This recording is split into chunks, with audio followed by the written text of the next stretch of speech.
Mari satukan hati kita untuk berdoa. Bapa Surgawi, kami bersyukur Tuhan pada kesempatan hari ini Tuhan memberikan rencana yang indah pagi hari ini supaya kami dapat mengikuti kebaktian. Kiranya Tuhan berkati kebaktian hari ini supaya dari awal sampai akhir kami dapat mengikutinya. Dan pagi hari ini kebaktian akan dipimpin oleh Pendeta David. Kiranya Tuhan berikan berkat pada kami semuanya untuk kami dapat mengikuti dan juga memuji nama-Mu dan mendengarkan firman-Mu. Dan apa yang firman-Mu yang Tuhan jadi andalan bagi hidup kami supaya dapat kita laksanakan dalam kehidupan sehari-hari. Kiranya penyertaan Tuhan pada hari ini kami mengucapkan terima kasih Tuhan. Dalam nama Yesus Kristus kami berdoa dan mengucap syukur. Amin. Warta Lisan 6 September tahun 2020. Salam, selamat pagi saudara semua. Sebelum ibadah kita mulai, ada beberapa warta lisan yang kami sampaikan. Yang pertama, berdasarkan persidangan Majelis Jemaat tanggal 8 Agustus 2020, maka MJ memutuskan seluruh kegiatan gerejawi masih dilaksanakan secara online sampai kondisi memungkinkan. Yang kedua, ibadah sekolah minggu dan ibadah remaja hari ini ditayangkan secara online atau link akan dibagikan pada WA sahabat. Ketiga, persekutuan keluarga tanggal 10 September 2020 dipimpin oleh Penatua Chris Herianto dan link akan di-share di WA sahabat. Demikian warta lisan pada hari ini. Warta selengkapnya dapat saudara perhatikan pada WA sahabat. Selamat memasuki ibadah. Tuhan Yesus memberkati. Jemaat kami undang bangkit berdiri. Selamat pagi dan salam sejahtera bagi kita semua. Saudaraku, tema ibadah kita pada saat ini adalah saudara yang menjaga dengan kasih.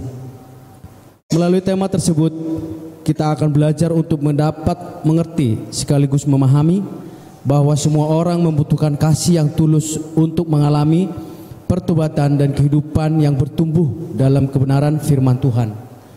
Oleh sebab itu, mari kita bersama-sama menghampiri tahta Tuhan. Kita mengangkat hati kita kepadanya, sekaligus bersedia melembutkan hati kita agar kita boleh bersama-sama menjadi pelaku-pelaku firman Tuhan. Kita bernyanyi PKJ 4, angkatlah hatimu pada Tuhan.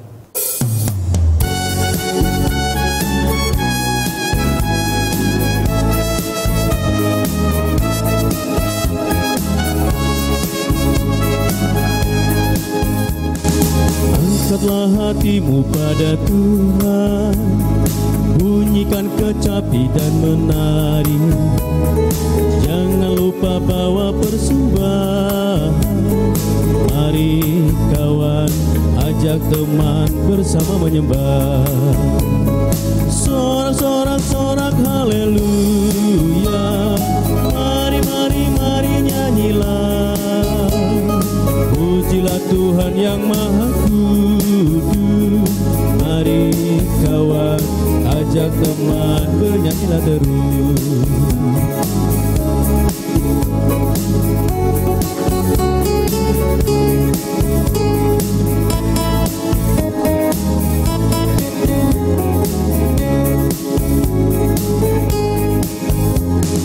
Janganlah mengaku anak Tuhan jika engkau mengeraskan hati. Jadilah pelaku firman Tuhan. Mari kawan, ajak teman bersama menyembah. Sorak-sorak haleluya. Mari, mari, mari nyanyilah. Pujilah Tuhan yang Maha Kudus. Mari kawan, ajak teman bernyanyilah terus.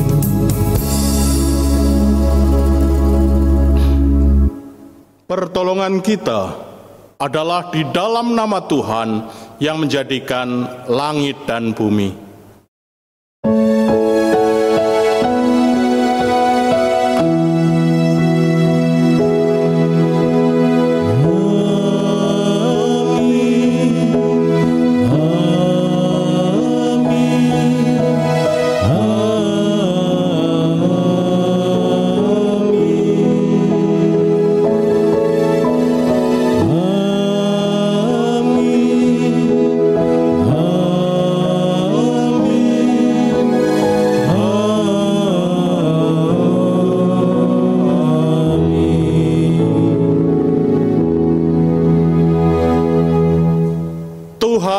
Beserta saudara dan beserta saudara juga.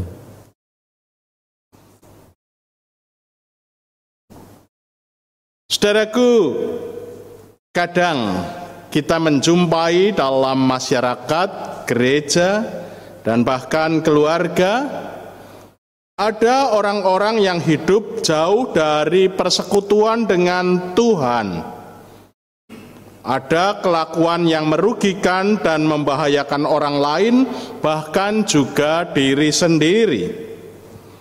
Terhadap orang-orang tersebut, bagaimana sikap kita? Apakah kita akan menjadi apatis dan membiarkan orang itu tetap melakukan hal-hal yang kurang baik itu, ya, supaya orang tersebut merasakan akibatnya? Ya, mungkin kita telah kesal dan jenuh, sudah menegur berkali-kali, dan ternyata orang tersebut tidak berubah.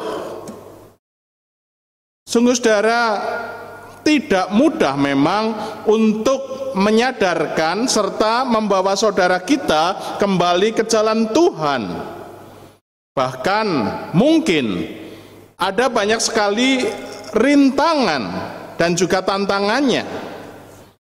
Oleh sebab itu, saudara, marilah kita menilik diri kita masing-masing. Apakah teguran kita selama ini telah didasari dengan kasih persaudaraan? Ingat, saudaraku, kita ini adalah kawan sekerja Allah yang mendapat tugas perutusan untuk menjadi penjaga umatnya. Lihatlah, tugas perutusan itu ternyata juga dicatat di dalam Yehezkiel 33 ayat 7 yang berbunyi demikian. Dan engkau, anak manusia, aku menetapkan engkau menjadi penjaga bagi kaum Israel. Bila mana engkau mendengar sesuatu firman daripadaku, peringatkanlah mereka demi namaku. Nah, saudara, dengan kenyataan yang seperti itu, masih ragukah kita untuk menjalankan tugas perutusan ini? Masih ragukah kita untuk mengikut Tuhan dan menjadi mitranya?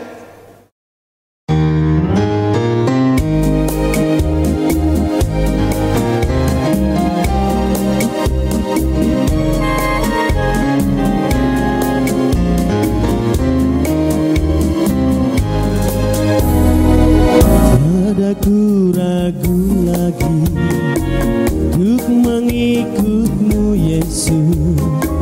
Tiada ku ragu lagi untuk melayanimu. Walau banyak rintangan dan badai pun menerjang, tiada ku ragu lagi untuk selamanya. Yesus, Yesus, sahabatku, penolong dalam hidupku. Ku rindu semua orang mengenalmu. Engkau jalan kebenaran dan memberi hidup yang kekal bagi setiap orang yang percaya padamu.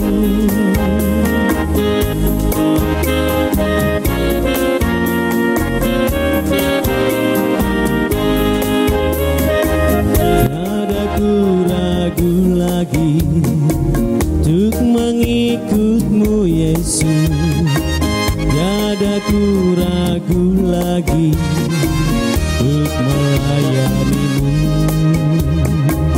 Walau banyak rintangan dan badai pun menerjang, tiada ku ragu lagi untuk selamanya. Yesus, Yesus, sahabatku, penolong dalam hidupku. Ku rindu semua orang mengenalmu. Engkau jalan kebenaran dan memberi hidup yang kekal bagi setiap orang yang percaya padamu. Yesus, Yesus, sahabatku, penolong dalam hidupku. Ku rindu semua orang mengenalmu. Engkau jalan kebenaran dan memberi hidup yang kekal bagi setiap orang yang percaya padamu. Bagi setiap orang yang percaya padamu.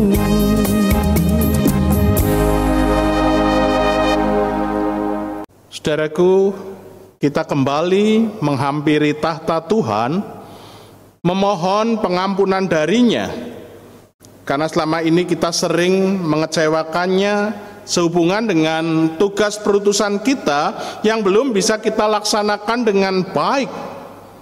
Terkhusus tugas perutusan kita untuk menjadi penjaga umatnya sering tidak bisa kita lakukan dengan baik karena kita terkadang enggan atau bahkan takut untuk segala konsekuensi yang mungkin nantinya kita dapatkan. Nah, untuk itu saudara, mari bersama-sama kita mengakui segala dosa kita secara pribadi di hadapan Tuhan.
Seru pengakuan dosa kami ya Tuhan. Kami percaya Engkau mendengar dan mengabulkan permohonan ampun kami. Di dalam nama Tuhan Yesus kami berdoa. Amin.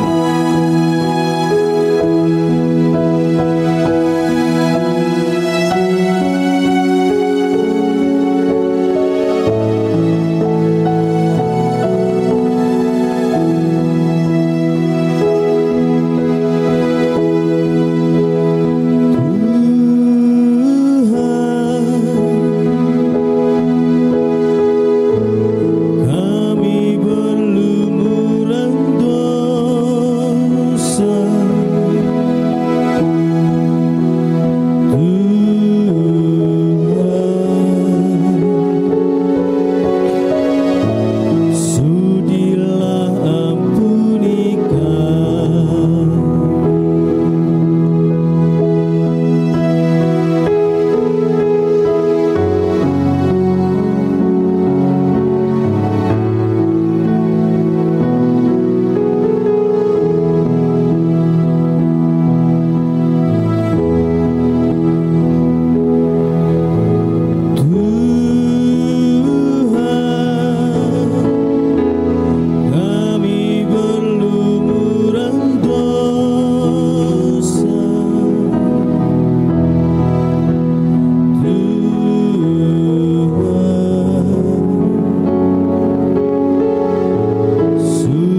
Terimalah berita anugerah yang dicatat di dalam Roma 13 ayat 8 yang berbunyi demikian.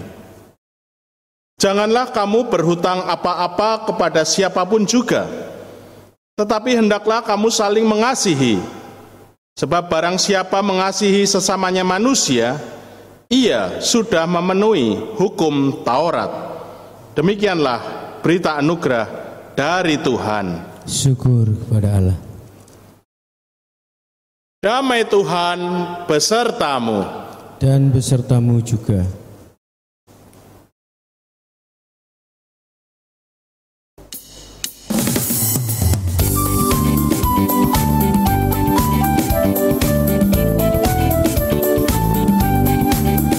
Diberikan pintu baru oleh Yesus Tuhanku, irama lagu paling mulia, hidup kasih yang merdu.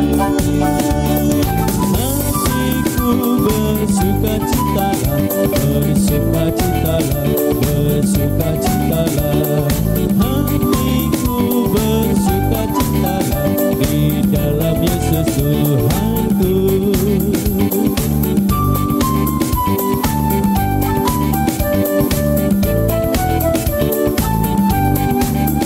Mengasihi Tuhan Yesus yang tersalib bagiku, segala dosaku dihapusnya hingga baru hidupku. Hatiku bersukacitalah, bersukacitalah, bersukacitalah. Hatiku bersukacitalah di dalam Yesus Tuhanku.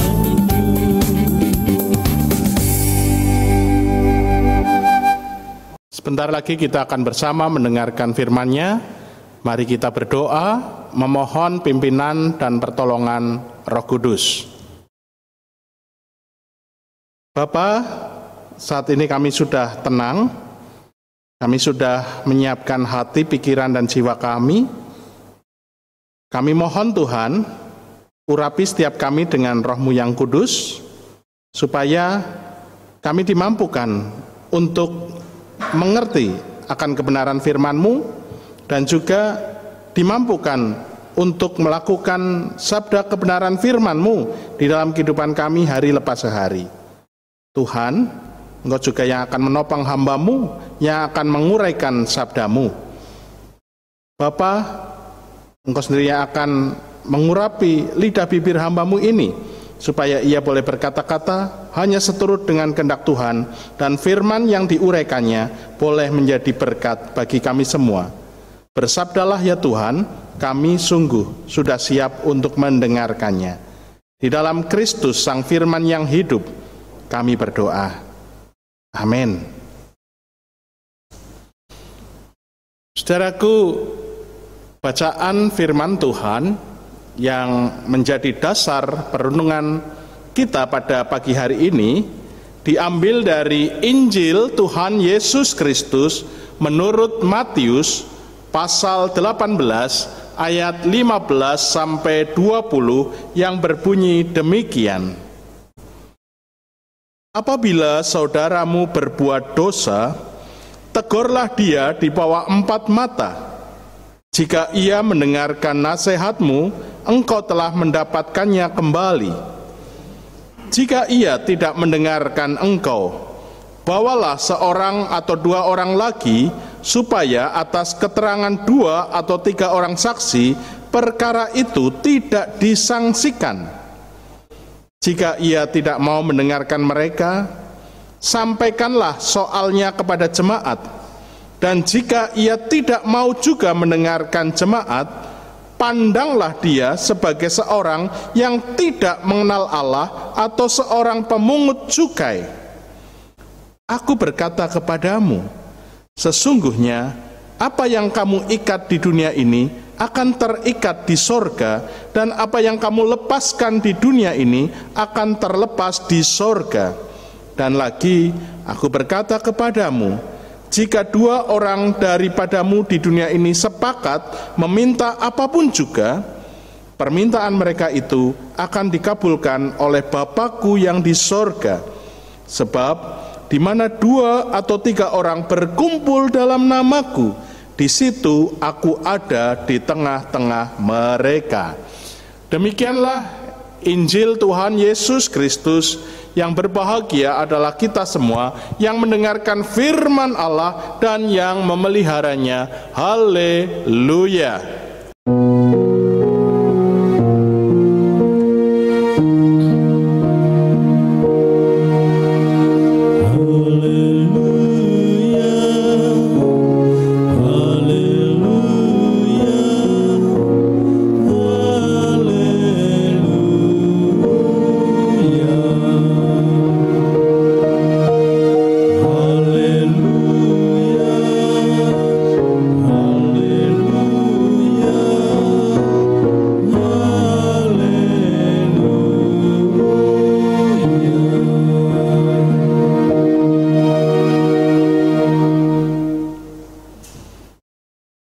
Saudaraku, ada sebuah kisah tentang seorang raja di negeri Tiongkok. Namanya Raja Cao Jianji. Suatu hari, Raja Cao Jianji ini mengajak kedua menterinya yang bernama Sejue dan Yin Zhou beserta dengan para prajuritnya berburu ke hutan. Sesampai di hutan, sang raja melihat seekor kelinci gemuk yang sedang melompat-lompat. Nah, langsung saja sang raja memerintahkan para prajuritnya untuk memburunya. Dan ia menjanjikan akan memberikan hadiah bagi prajurit yang bisa menangkap kelinci tersebut. Nah, maka para prajurit segera bergerak memburu si kelinci gemuk itu. Si kelinci melihat dirinya diburu orang banyak, ia langsung melompat dan berlari dengan begitu gesitnya sampai keluar hutan, menyusuri areal persawahan milik penduduk. Nah, tanpa berpikir panjang, para prajurit terus memburunya dan mereka menginjak-injak areal persawahan milik penduduk yang ditanami gandum. Tentu saja areal persawahan milik penduduk tersebut menjadi rusak parah. Namun mereka tidak peduli. Yang penting kelincinya tertangkap. Nah, akhirnya saudara, memang kelinci itu tertangkap dan raja sangat puas. Hatinya sangat bersukacita sehingga janji untuk memberikan hadiah pun ditepatinya. Sejui kemudian manggut-manggut. Ia ikut bersukacita atas kejadian tersebut sambil mengacungkan jempol kepada sang raja. Wow, mantap raja. Tapi saudara, bagaimana dengan Yin Zhou?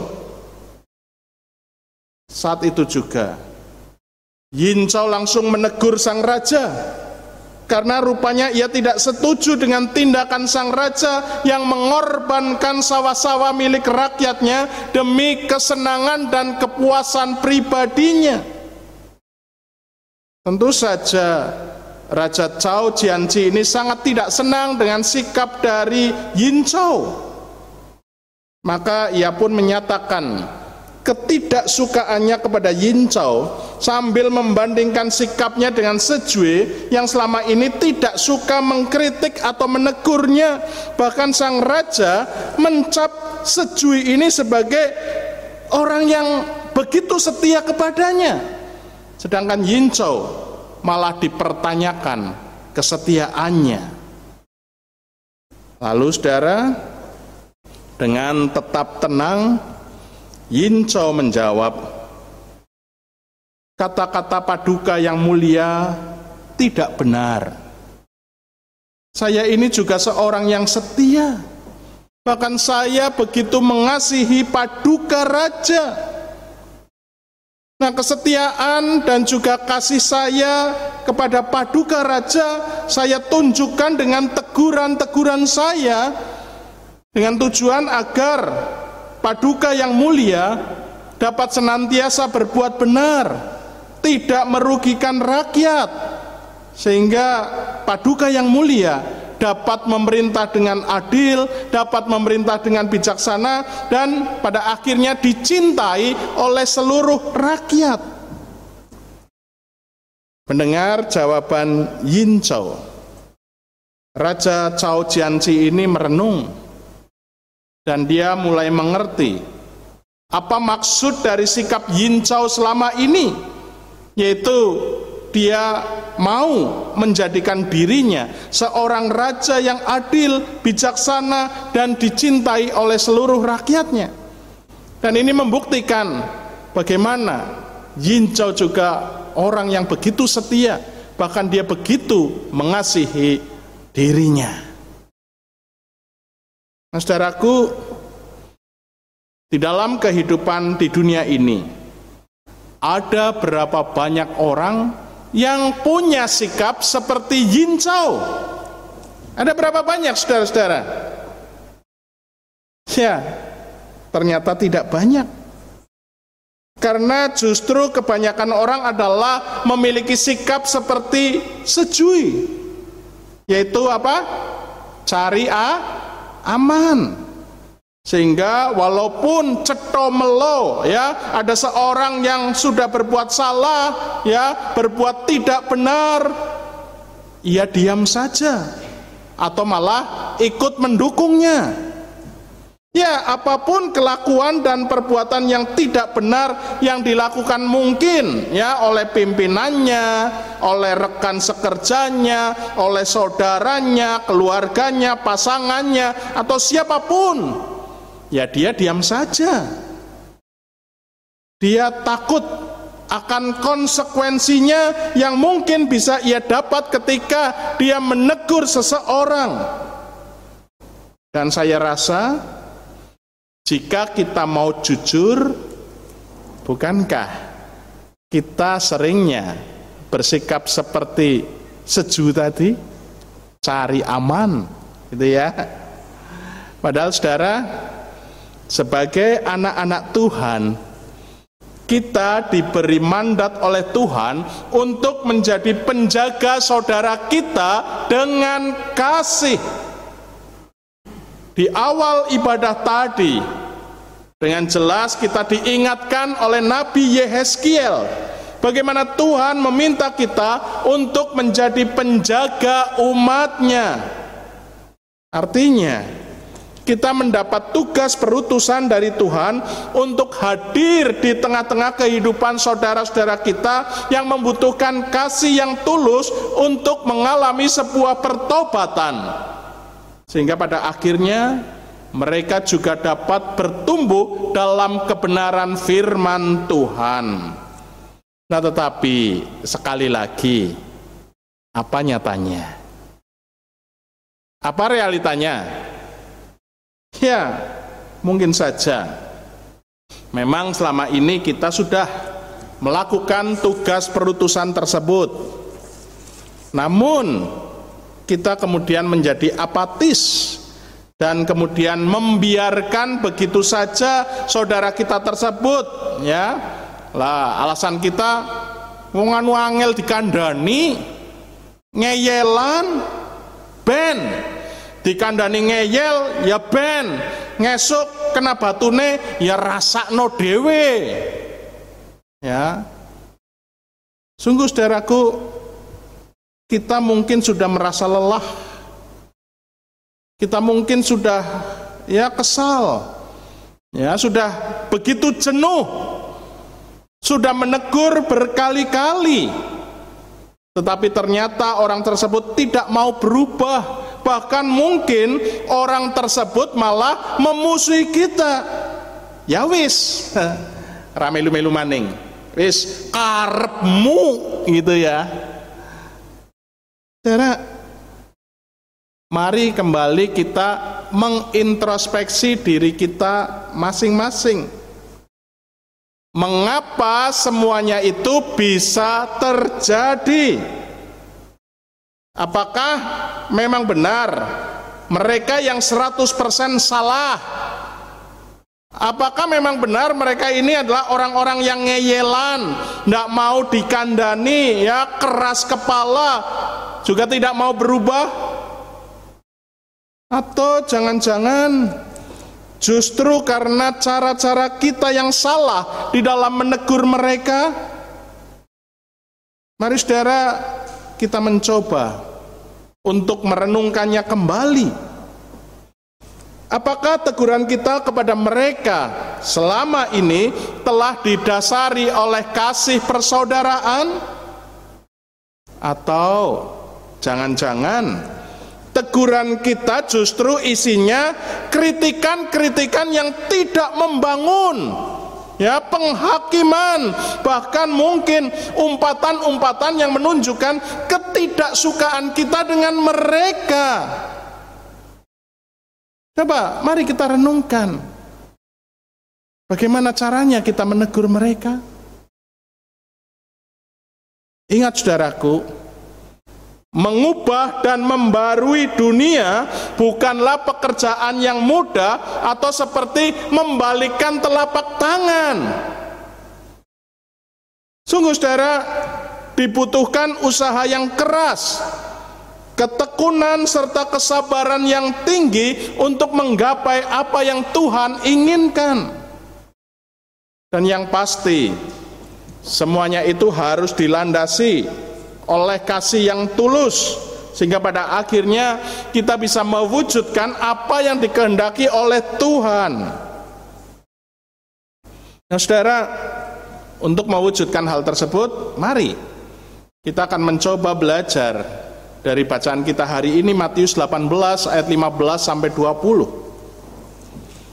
Dalam perikop Matius 18 ayat 15 sampai 20 kita dapat melihat bagaimana Tuhan Yesus meminta para murid untuk menasehati sesama saudaranya yang jatuh di dalam dosa. Hal tersebut sangat terkait erat dengan perikop sebelumnya, di mana Tuhan Yesus memaparkan sebuah perumpamaan tentang domba yang hilang. Tentu kita semua sudah sangat paham apa arti perumpamaan Tuhan Yesus tentang domba yang hilang, kan? Ya saudara, makna dari perumpamaan tentang domba yang hilang adalah Tuhan sangat mengasihi umatnya tanpa pandang bulu. Bahkan sampai orang yang berdosa sekalipun Tuhan sangat mengasihinya. Sungguh saudara, Tuhan tidak ingin umatnya mengalami kebinasaan akibat perbuatan-perbuatan dosanya. Sehingga Tuhan terus dan terus mencari umatnya yang terhilang tersebut untuk kembali kepadanya, yaitu kembali ke jalan yang benar, dan pada akhirnya mereka bisa diselamatkan. Nah saudara, dalam mencari yang terhilang ini, Tuhan mengutus kita, para pengikutnya, untuk berperan serta juga. Dengan jelas di ayat 15 sampai 17 Tuhan Yesus memberikan bagaimana langkah-langkahnya di dalam menasehati sesama saudara. Dimulai dari teguran 4 mata. Lalu jika teguran 4 mata tidak membuahkan hasil, orangnya masih ngeyel, ya, tidak mau memperbaiki kelakuannya, maka nasihat tersebut perlu melibatkan 1 atau 2 orang lagi untuk menjadi saksi. Dan jika orang tersebut tetap ngeyel, maka persoalannya perlu dibawa ke ranah yang lebih luas atau ke aras jemaat secara keseluruhan. Nah mungkin ada di antara kita yang bertanya, maksudnya apa? Ya maksudnya apa sampai dibawa ke aras jemaat? Maksudnya apa? Apakah itu berarti kita akan membuat orang atau saudara kita yang berbuat dosa tersebut dihakimi lalu dipermalukan di depan umum? Tentu saja, ya, tidak. Bukan itu maksudnya.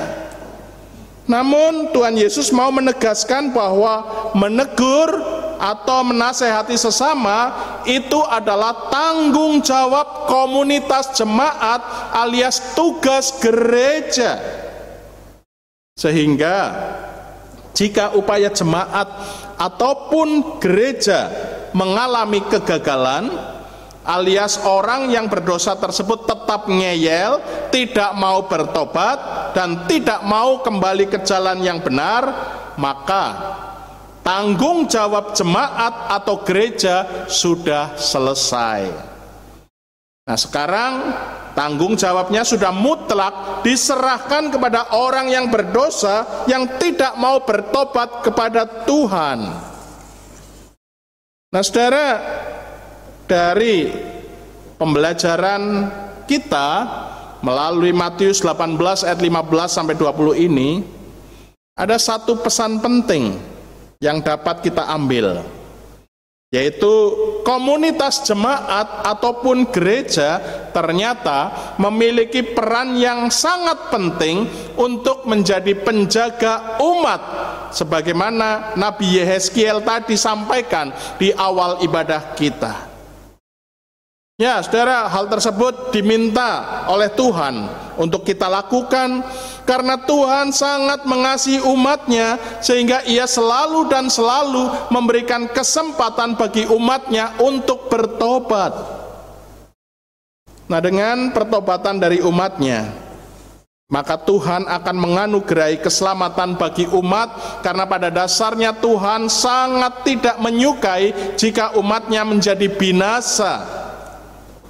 Oleh sebab itulah kita semua ditetapkan sekaligus diutus untuk menyuarakan suara pertobatan bagi umat, agar umat bisa berbalik dari segala dosa dan pelanggarannya untuk hidup di jalan Tuhan.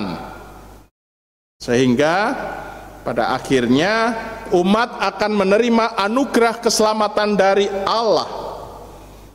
Ketetapan Tuhan bagi kita ini adalah ketetapan yang mutlak, tidak boleh tidak. Kita harus menjalankan tugas perutusan tersebut. Kita tidak boleh apatis, tidak boleh gentar, tidak boleh ogah-ogahan ataupun takut untuk menjalankan tugas perutusan ini. Sebab jika kita tidak menerima tugas perutusan Tuhan tersebut, justru diri kitalah yang nantinya akan dituntut tanggung jawabnya. Ya, kita dimintai untuk mempertanggungjawabkan. Begitu, saudara, mari mulai saat ini kerjakan tugas perutusan kita menjadi penjaga umat dengan kasih, yaitu menyuarakan suara pertobatan bagi mereka. Itu artinya sebagai umat Tuhan kita harus mau menjalankan ketetapan dan juga perutusan dari Tuhan untuk menolak diam terhadap segala kejahatan, ketidakbenaran dan juga ketidakadilan yang terjadi di tengah-tengah kehidupan kita. Hal tersebut disebabkan karena Tuhan sangat sayang dan Tuhan sangat mengasihi manusia ciptaannya, siapapun dia, tanpa pandang bulu. Tuhan sama sekali tidak senang melihat manusia ciptaannya ini menjadi binasa. Oleh sebab itulah Tuhan kemudian memakai kita, baik sebagai pribadi maupun sebagai gereja, untuk terus menyuarakan suara kenabian bagi sesama kita yang saat ini sedang jatuh di dalam dosa.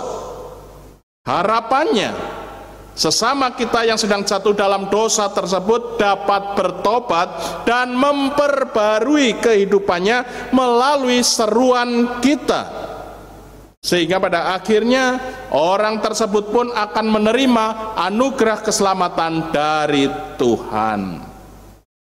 Nah, namun mungkin Ada di antara kita yang bertanya, lah kalau kita sudah menegur, kita sudah menasehati mereka ya supaya mereka bertobat, tetapi mereka tetap tidak mau bertobat, malah justru kemudian memusuhi kita. Terus gimana? Apa yang harus kita lakukan lagi? Saudara, tadi kita sudah membahasnya, bahwa yang terpenting bagi kita adalah melaksanakan tugas perutusan kita, menyuarakan suara kenabian kita agar orang yang berdosa bisa bertobat. Perkara orang tersebut mau mendengar ya suara kita atau tidak, bahkan terus ngeyel dan malah memusuhi kita, itu sudah bukan tanggung jawab kita. Itu artinya bahwa jika kita sudah menjalankan tugas panggilan kita untuk menyadarkan mereka, tetapi mereka masih tetap ngeyel ya, tidak mau bertobat, itu adalah tanggung jawabnya pribadi kepada Tuhan. Sedangkan tanggung jawab kita kepada Tuhan sudah kita lakukan dengan baik ya, sudah selesai. Jadi apa dan bagaimanapun hasilnya, serahkan semuanya kepada orang yang kita tegur dan juga serahkan kepada Tuhan. Yang penting bagian kita, yaitu menyuarakan suara kenabian kita atas dasar kasih, sudah kita laksanakan dengan baik. Saudara, kita harus senantiasa ingat bahwasannya kita melakukan tugas perutusan kita, menegur sesama saudara kita yang berdosa ya dengan dasar kasih. Itu semata-mata ya, karena inilah yang dikehendaki oleh Tuhan. Dan Tuhan sudah meneladankan sendiri kepada kita bagaimana Dia menegur umatnya, juga karena Dia begitu mengasihi kita. Nah sekarang, jika kita justru memilih diam saja, melihat sesama saudara kita terus berbuat jahat atau terus berbuat dosa, sami mawon, kita ini tidak memiliki kasih. Nah untuk itu saudara, mari kita berkomitmen untuk menjadi saudara yang menjaga dengan kasih. Mari saudara, terus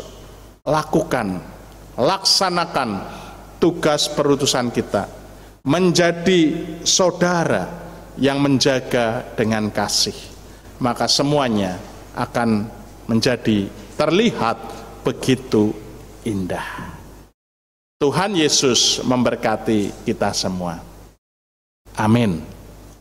Saat teduh bagi kita.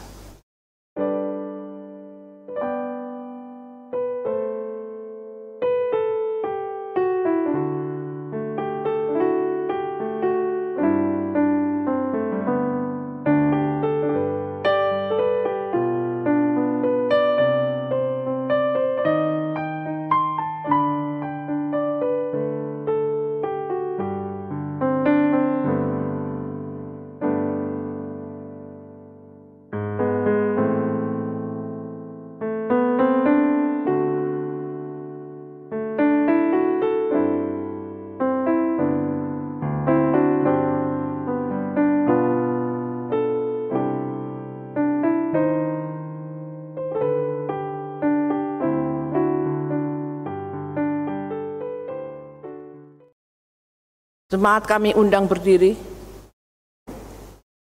Bersama dengan umat Tuhan di segala abad dan tempat, marilah kita memperbarui iman percaya kita dengan mengucapkan pengakuan iman rasuli demikian.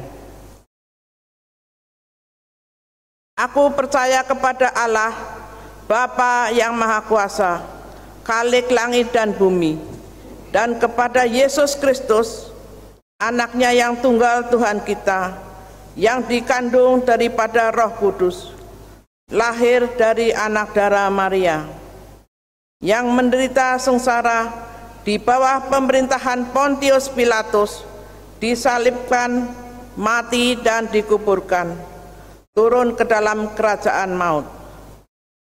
Pada hari yang ketiga, bangkit dari antara orang mati, naik ke surga, duduk di sebelah kanan Allah, Bapa yang Maha Kuasa.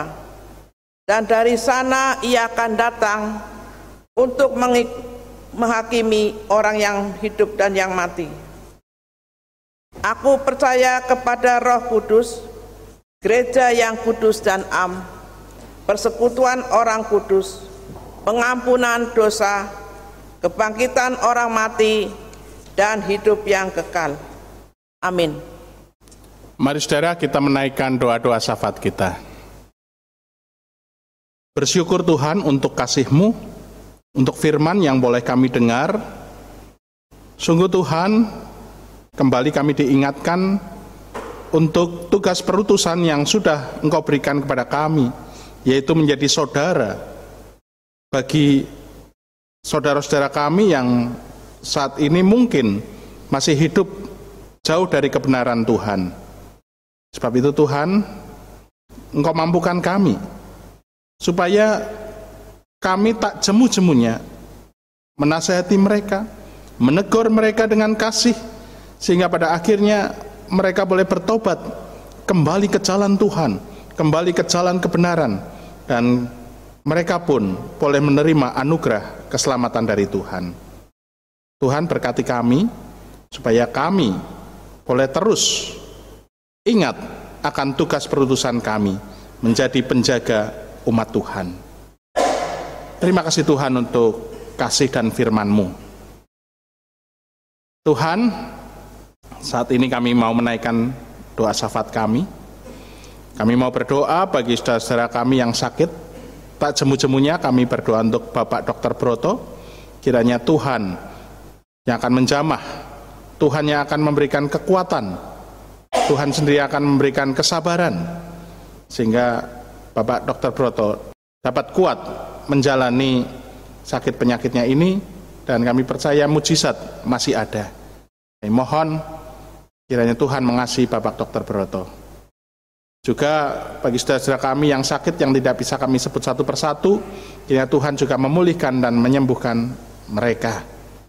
Tuhan, kami pun teringat untuk orang-orang yang saat ini terkena virus corona. Tuhan, kami mohon Tuhan juga pulihkan mereka melalui isolasi mandiri, melalui perawatan-perawatan medis, dan apapun cara mereka untuk supaya boleh sembuh dari paparan virus corona ini. Tuhan, kiranya Tuhan memberkati, dan biarlah Engkau bentengi kami semua supaya kami terhindar dari virus corona yang saat ini menjadi pandemi bagi kehidupan di dunia ini. Tuhan, kami pun mau berdoa bagi saudara-saudara kami yang mungkin saat ini mengalami beban pergumulan hidup. Apapun beban pergumulan hidup mereka, Tuhan, mungkin masalah ekonomi, masalah keluarga, apapun masalah mereka, Tuhan yang akan hadir di tengah-tengah pergumulan mereka, sehingga mereka boleh mendapatkan jalan keluar dari Tuhan. Tuhan, kami juga mau berdoa untuk saudara-saudara kami yang saat ini memasuki usia lanjut, yang tentu ada begitu banyak kelemahan fisik. Kami terus berdoa untuk Ibu Hadiahwati, untuk Ibu Ginwa, untuk Ibu Tan Cuisi, dan juga saudara-saudara kami lain yang tidak bisa kami sebut satu persatu yang saat ini memasuki usia lanjut. Kiranya Tuhan topang mereka, Tuhan berikan kekuatan bagi mereka, dan kami percaya iman mereka pun Tuhan kuatkan. Tuhan, kami mau berdoa untuk gereja-Mu. Biarlah gereja-Mu, khususnya GKI Pemalang ini, Tuhan, Engkau memberkati, sehingga walaupun di dalam keprihatinan akibat pandemi COVID-19, gereja-Mu terus diberkati, terus dicukupkan, sehingga gereja-Mu juga tetap menjadi berkat bagi banyak orang. Memberkati di dalam penanggulangan pandemi COVID-19 ini, biarlah vaksin ataupun obat untuk menyembuhkan orang-orang yang terpapar virus corona ini, Tuhan, boleh segera diketemukan, dan kami boleh kembali hidup seperti biasa. Tuhan, Kau berkati negara dan bangsa kami, khususnya para pemimpin kami. Kami mohon pimpinan dan berkat Tuhan, supaya mereka boleh menjadi para pemimpin yang taat dan kasih kepada Tuhan.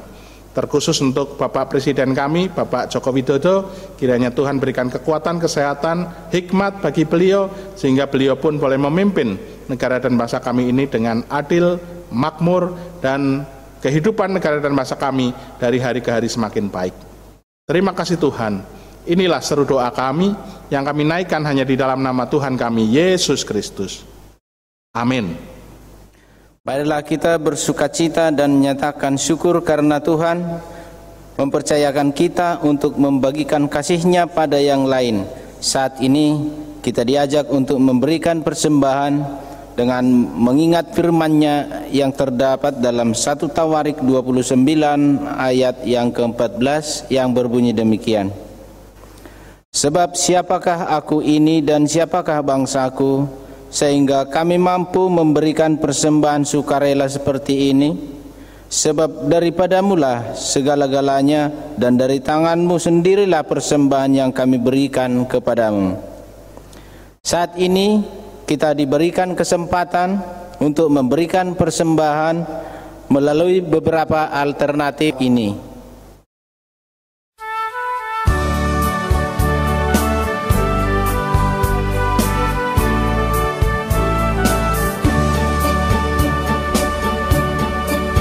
Dengan gembira bersama melangkah, kita semua menghadap Tuhan.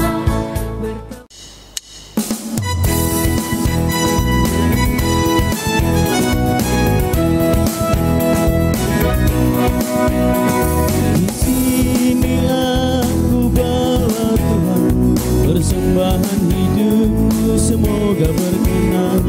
Berapalah nilainya Tuhan dibandingkan berkat-Mu yang telah Kau limpahkan. Terimalah Tuhan, oh terimalah Tuhan. Tanganku yang kecil ya Tuhan, belum mencari makan sendiri ya Tuhan. Terimalah hatiku Tuhan, menjadi persembahan yang Tuhan berkenan. Terimalah Tuhan, oh terimalah Tuhan.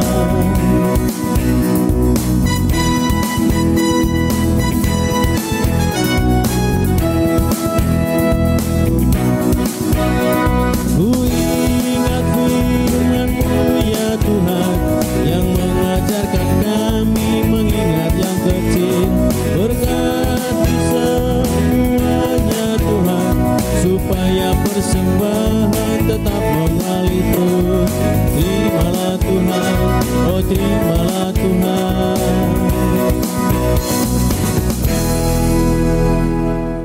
Mari kita berdoa. Ya Tuhan, kami bersyukur untuk kasih dan anugerah-Mu bagi kehidupan kami.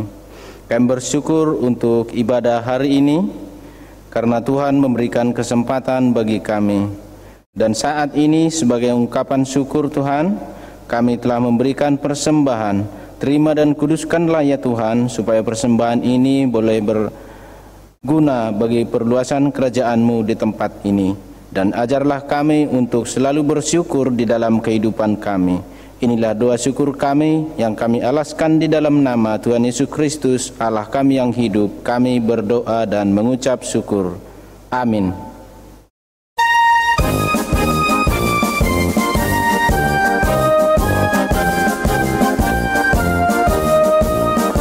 Kita harus membawa berita pada dunia dalam gelap, tentang kebenaran dan kasih dan damai yang menetap, dan damai yang menetap. Hadap jadi remang pagi dan remang jadi siang terang. Kuasa Kristus kan nyatalah, rahmani dan cemerlang.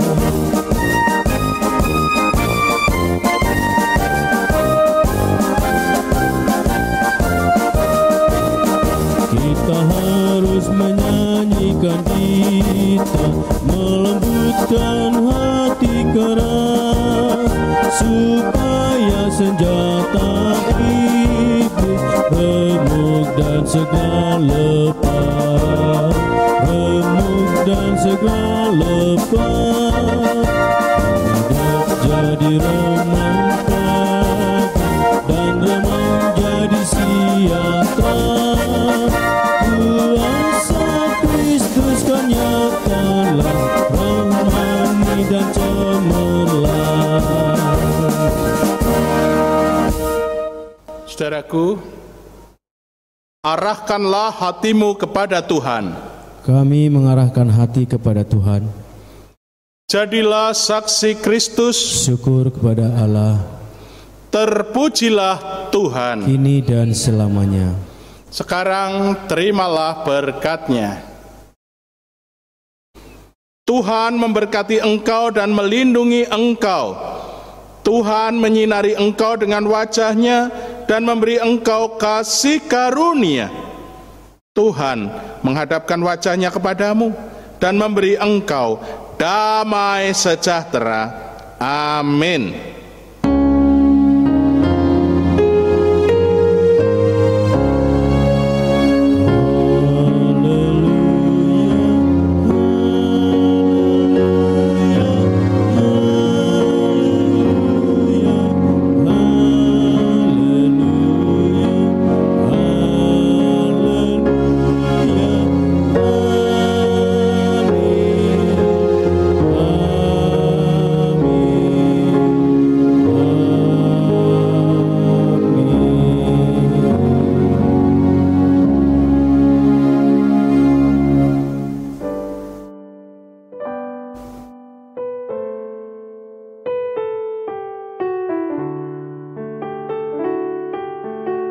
Ibadah pada pagi hari ini telah usai. Selamat hari Minggu, selamat berlibur. Tetap jaga kesehatan, Tuhan memberkati. Mari kita berdoa. Tuhan, kami bersyukur kembali atas kasih dan anugerah-Mu yang memberikan kami kesempatan untuk beribadah. Biarlah ibadah ini Tuhan boleh kami pergunakan dan kami imani menjadi hidup kami menjadi lebih baik. Terima kasih Tuhan, kalau sebentar kami akan pulang, Tuhan sertai perjalanan kami hingga tiba di rumah kami masing-masing. Di dalam nama Tuhan Yesus Kristus kami berdoa dan mengucap syukur. Amin.